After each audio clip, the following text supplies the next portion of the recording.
Good Friday afternoon to you, Justin. Good Friday afternoon to you as well. You're looking very sharp. No pun intended.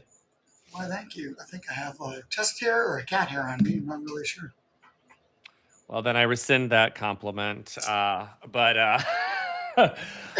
Maybe maybe I'll find another way to pay you a compliment today. I'm sure you will. It is Friday, February 6th.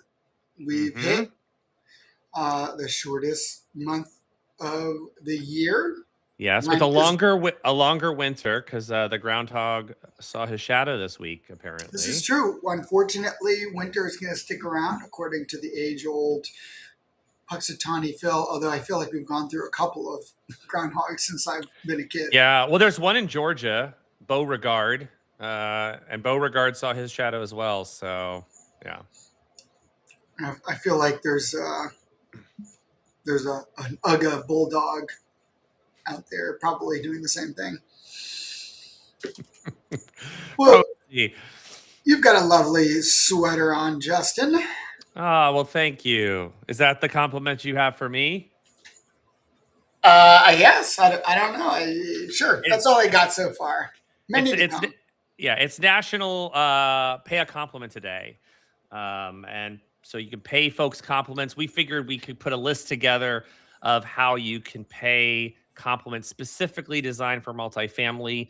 Here are just a few of them. You could say, this really captures your personality. So fun and spot on. You could say, that's playful, but still totally you. It's a great likeness. You could say they nailed your expression. It's so recognizable. You could say there's so much character in this that really makes me smile. Any of those things would really work. Is this related to something that seems a little off? I don't know. Is this based off like caricatures? Oh yeah, that's what it was. I think there were so many caricatures this week. The ChaGPT trend that I think the compliments skewed towards that. I think we do have a list for actually multifamily. Yeah. Here's one. So for your on-site workers, for your bosses, for your folks, there's a lot of stuff you can do. I like this better. Your attention to detail really makes a difference. Rodents are not reliable. That is not a compliment to our rodent friends, but maybe to our weather folks. Rodents are not reliable. So yes, if you are out and about and interfacing with people today, make sure to give them a compliment for National Pay a Compliment Day. Yes. Well, that's lovely of you to put this together. I really appreciate your attention to detail on this, Justin. Thank you, Eric. I appreciate that you showed up. That's it. I did the bare minimum. You never know. All right. So good. You know what? Hold on. Before you get forward, congratulations, Justin, on 2 years of doing your LinkedIn. Oh, right. Yes, I posted about that today. Yes, 104 of those MFers. I've been doing it for 2 years. Even on those holiday Fridays, there's always some news. Even though our show may not be every Friday.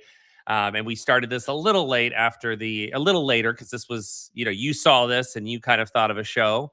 But yeah, I've been doing that 104 times. So we'll see how much longer I can keep it up. Keep it going. Well, let's pop into the news here. Let's see what is hitting the airwaves. Energystar got fully funded. They were able to sneak in $33 million as part of their funding, much to the chagrin of the current administration, who's been trying to, honestly, just tank it and get rid of it. It was supposed to, I think, be kind of sunset in 2025, right? But kind of go down to basically nothing. Yeah, the current administration has been trying to get rid of it.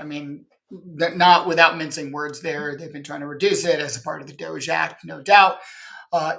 Some owners love it, some owners hate it, some property management companies love it, they hate it. But let's talk about it briefly, right? So here's why owners in general can care, because you can actually consistently spot underperforming assets which Hmm. can help justify anything like your retrofit budgets, and it really helps you track those results. And that Energy Star badge that we oftentimes see on everything, Hmm. appliances or websites. I mean, it's something that's nice to see, right? It lets you know that this product has been thoughtfully put together and was awarded a badge, I guess. And Yeah. uh, yeah, and ultimately, Energy Star can be required indirectly because a lot of the cities and Hmm. states are using it currently for their compliance. So if it were to go away, that would be much more difficult. And each city and state would have different compliance measurements, and then all of a sudden, your entire portfolio across multiple regions would have like these different hoops to jump through, as opposed to the one standardized, hoop here. Right, right. And I think just to like, in the political sphere, right, being sustainable or being energy minded has been labeled woke. But the truth of the matter is it's infrastructure, right? We're depending on these grid systems. We have to kind of work as a collective to make sure that we're outfitting as we grow and expand. And there's all these different kinds of, all the AI facilities that are out there that are taking energy, that we're just constantly aware of how we can conserve energy, use it in the best way, all of that. Yeah, I mean, this reminds me of when what is it, during the Super Bowl halftime show, when all the toilets are going to get flushed as once. Like, just imagine all the water Hmm. usage alone in that 5 minute period. Right. Yeah. Yeah. Interesting analogy, but perfectly on topic for this weekend. So nice. Nice. There you go. Yeah. Yeah, so ultimately, if you are curious about compliance and benchmarking, then yeah, Energy Star is here to stay. Yeah. Exciting. What's HUD, this? HUD Hmm. immigration verification. So a little update on this. Essentially, HUD has back in 2025, HUD put together in in February 19th of 2025. There's a presidential order directing HUD to restrict benefits to U.S. citizens and legally qualified non-citizens. Now, as of January 23rd, so a week or so ago, HUD put together a letter that reiterated that requirement and gave 30 days to comply. Hmm. Right. So essentially, since December of 2025, HUD has been requiring landlords and public housing authorities to submit detailed tenant citizenship immigration. And there's kind of a challenge here, right? So HUD is ultimately trying to enforce all of this using this enterprise income verification system. And they said Hmm. that they've identified over 200,000 tenants that need verification. They say that, oh, there's 25,000 deceased individuals that are still enrolled, right? And then 6,000 non American tenants have been deemed ineligible. And the challenge ultimately that attorneys are bringing up with this is that it's kind of like a lose-lose situation here. So you're, as a housing provider, you're being told to verify someone and report it through this new system.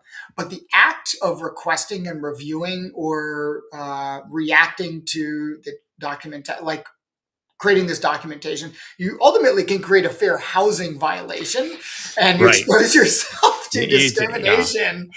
And, so at the end of the day, it's like, if I don't ask, I get in trouble with the federal government. And if I do ask, I risk fair housing violations.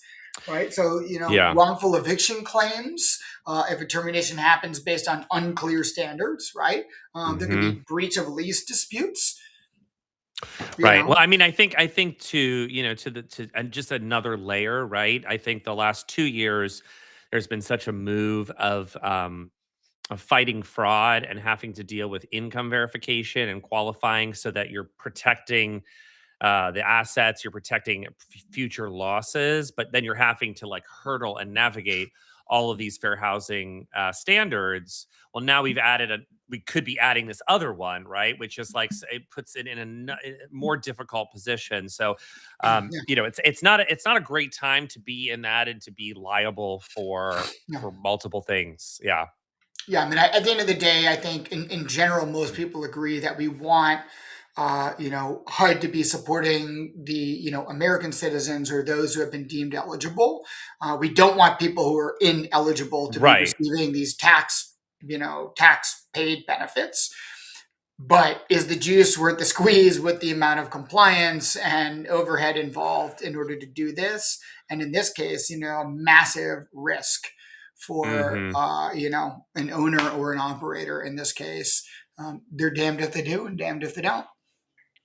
Right, right. And again, it's one piece of a very large, complicated pie, and so it's sort of like how many employers that have immigrants working for them are having to go through this versus someone where that's renting to somebody. I mean, it's all you're going to pull on the thread somewhere, and it's not going to be easy in any spot actually.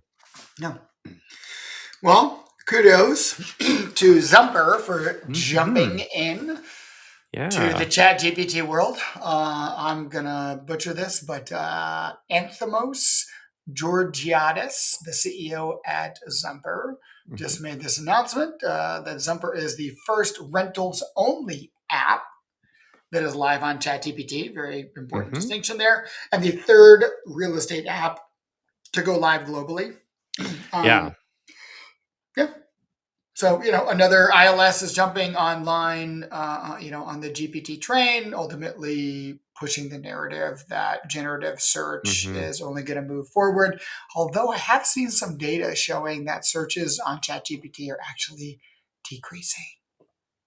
Yeah, well, there's more options and things are changing. Gemini has come onto the scene as a much more popular choice. Folks have been posting about switching to Claude recently. So you see, so yeah, so it doesn't have the entire. It's not as popular. It's still the main popular thing, but it's not as common, I guess. Yeah. And going with the theme of today, of course, the CEO Anthemos he gave a big thank you to his co-founder Russell Middleton, who built this Oh, nice. over the course of last year. Good stuff. That's good stuff. Yeah, that's exciting. There's a lot of stuff going on. But here's a few of the highlights. Camden, it looks like they are trying to exit California. They've I think Green Street News just reported that they put 11 properties up for sale. About one $1.5 point billion. right, Yeah. right. Whew. That's a lot. It's So California definitely, money, baby. definitely, that's a big deal that they're kind of stepping away from that market. Yeah. No, it's absolutely a big deal. And it just goes to show that California not only is a competitive market, but, when it comes to compliance, right, and just the amount of paperwork involved to manage properties in mass Mm, there is extremely difficult from small to medium sized to enterprise level. Yeah. yeah, yeah. Apartments.com, and homes.com, their logo was not available, but they're kind of working as one now. They are kind of teasing which is a teaser for a commercial for the Super Bowl, which is kind of oftentimes, Super Bowl commercials will tease other things like more things to come. So it's kind of nice they dropped this online saying they're getting ready for a duo, which was, everybody's favorite apartments.com guy. What's the character's name? The The, actual character? Not Jeffrey yeah, Goldblum, but not Jeff Goldblum. he's a character. Oh, There's a I name. have no idea. I don't think he needs a name. No, he does. He has an apartment name. It's Oh, like, I don't jeez. know. It's really important that we find this is the most urgent piece of information we have to collect. Like guy or something Brad Bellflower. or yes. Brad Bellflower. So everyone's Introduced in favorite, 2015, yeah. portrayed as a quirky Silicon Valley maverick. Yeah, yeah, Yes. and I can't think of better casting, frankly.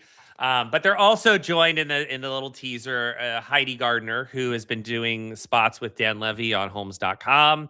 So there's going to obviously be something at the Super Bowl. The last couple years, we've been seeing multifamily and technology enter the Super Bowl. That's kind of a newer trend in my lifetime. Are you a Super Bowl watcher, commercial person, One like 100% everything? commercial person. Tell The me you're not Super a Bowl. Patriots. Tell me you're not a Patriots fan. I don't have a horse in this race. Shout out to the Lions who did not go Uh, far at all. yeah.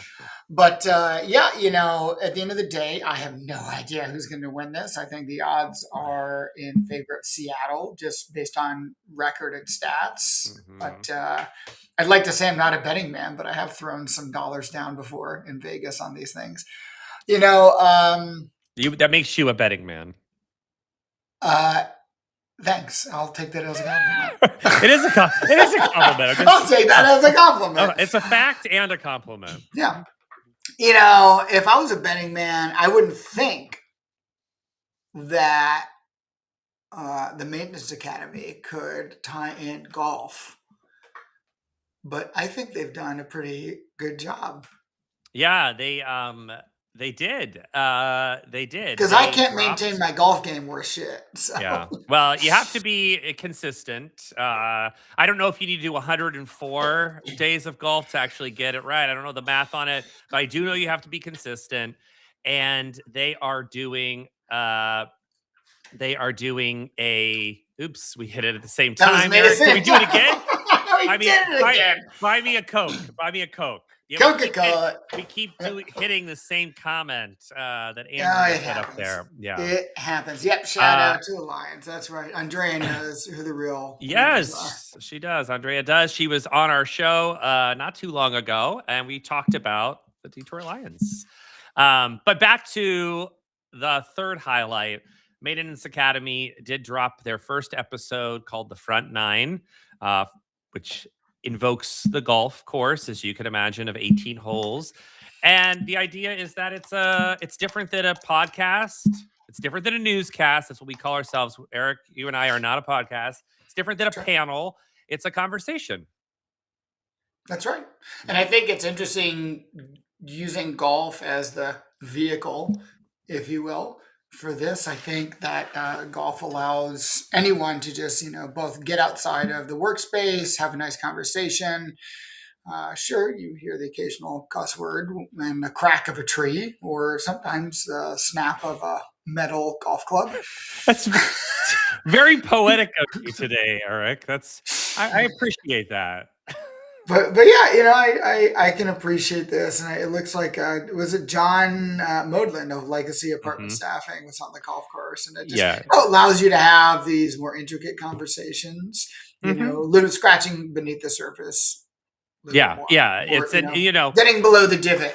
And there's a school of thought that is maybe gendered, so I'm not going to go with the genderization because I think it's different types of people, but I think when you are doing an activity, it makes it easier to converse sometimes. Sometimes other things get unleashed. If you're going fishing, if you're doing if you're having a meal or if you're cooking together, sometimes other things come out of that. So it's a great idea to put an activity into a conversation. I'm looking forward to watching it. It reminds me of Anthony Bourdain's series, God rest his soul, No Reservations, where, by cooking, you're sharing not just recipes, but you're sharing culture and, humanity. And I think that that's what the Maintenance Academy is going after, right? I mean, at the end of the day, we're all humans, except for the AI bots out there listening. Right. I see some humans down at number 4. Yes, there are some. We've Dean, Mari, and Lisa. They are not starring in a reality show where they all have to live together for a period of time and see if they can make it in a big city. They actually are all thought leaders this week.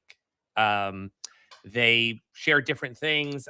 Dean Myro spoke about sort of the recent push of the Trump home kind of initiative and sort of how basically that it's more optical than anything else and that how it will work doesn't really work. So it's sort of a lot of fluff for nothing. He kind of breaks it down with some solid points. Maury talks about not selling from the point of view of your bank account, which is a nice metaphor of sort of saying, "Hey, this is something I would never buy. I couldn't afford this." The thing is, don't sell from your own point of view, because your own point of view is very specific. And when you're selling, you're really looking at where that other person is coming from. And finally, Lisa, who has also been on our show at least once, we've invoked her name a few times. She talked about the gap in artificial intelligence between what provider partners are offering, and they're kind of upselling or overselling, but then also on the operator owner side, they're also not ready for it. They're underutilizing it. They're under implementing it. They're not totally prepared. So it's kind of that's creating part of this big gap that we're seeing. Was that a part of the sequences? Was that a part of what she was talking about, or was that a whole other thing? I think that was a whole other thing, but I saw Yeah. that too. Yeah. I mean, Lisa's just crushing it on the thought leadership these days, just railing off the good conversations. Yes.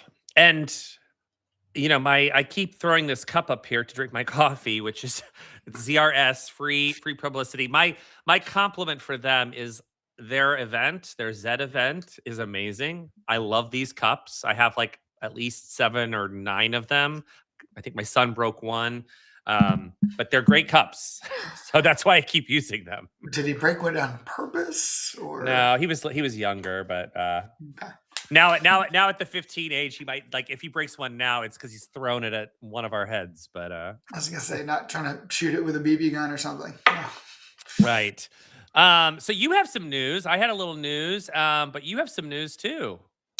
Yeah, I thanks for the slide here. Yeah, I've officially signed on to work with Internet Subway. So I'm back in the seat. More of a full time role here as VP of Growth, and it's widening my world to all the various parts that are required to Mhm. run and own a property. Some people have heard of bulk internet, and I won't go crazy on it, but essentially, a lot of apartments started out in the world of retail internet, where everyone gets their own device. I have Comcast. You right next to me, you've got Verizon, and all of our routers are screaming at each other when we get home at 5 o'clock, and they're all bumping into each other, saying "internet, internet, internet." Right?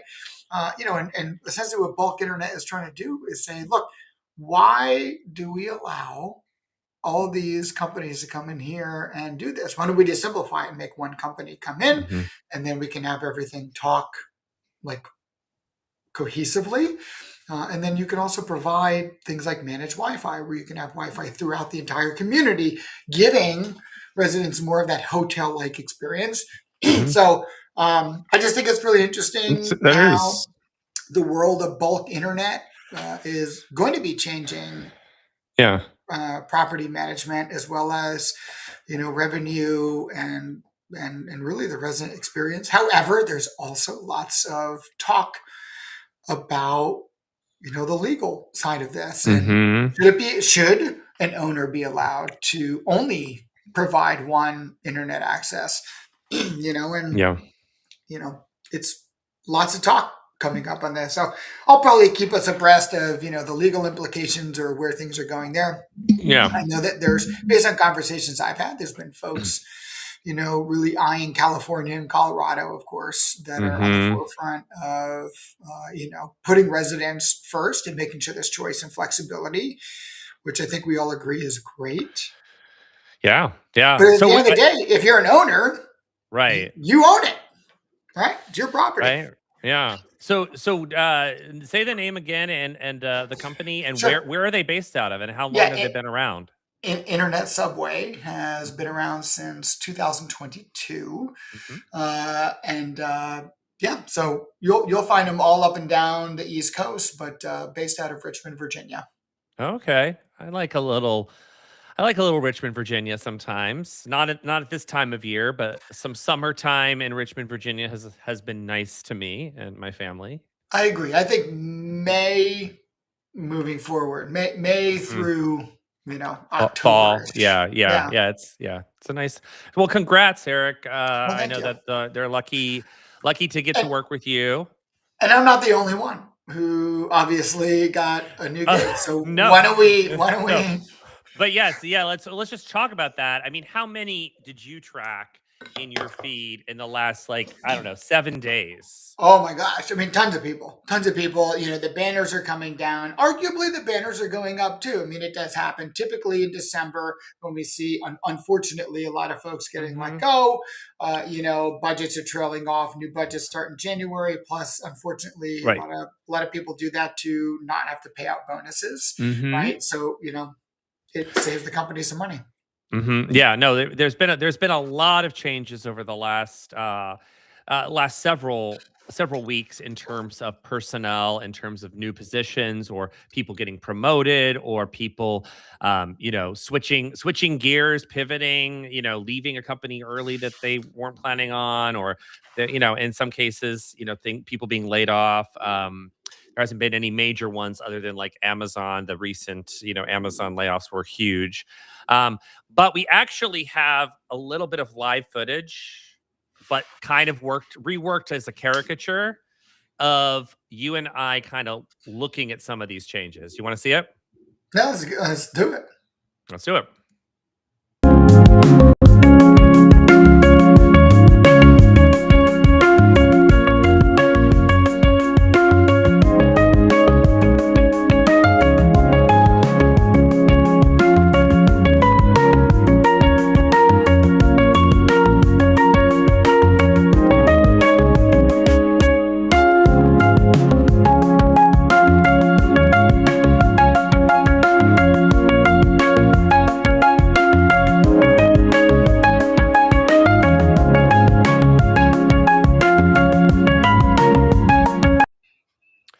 Nice little elevator groove there. I do like a good elevator music groove. I don't know how you were lighting that light bulb just holding it, but It's all up here.